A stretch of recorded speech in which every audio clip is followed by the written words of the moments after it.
20च्या कॅबिनेटमध्ये हा विषय येईल. त्या दृष्टीनं शुक्रवारी मी स्वतः मुंबईला गेलो. श्री प्रमोद कदम यांच्यासोबत बसलो. त्यांचा प्रस्ताव तयार करणं सुरू होतं. त्या ठिकाणी मी तो वाचला. आता हा प्रस्ताव शुक्रवारी कुठलेही अधिकारी नसल्यामुळे कोणाचीही स्वाक्षरी झालेली नाही.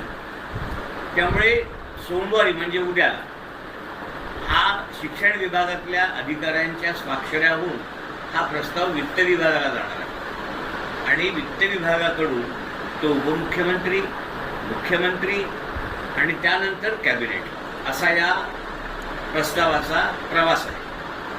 त्यामुळे येणाऱ्या कॅबिनेटमध्ये म्हणजे मंगळवार बुधवारी 21-22 तारखेला तो येईल याची शक्यता खूपच कमी आहे.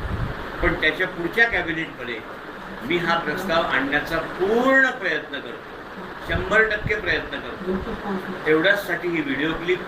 तुम्ही फक्त पाठीवर हात ठेवून लढ म्हणा. लढतोय. धन्यवाद.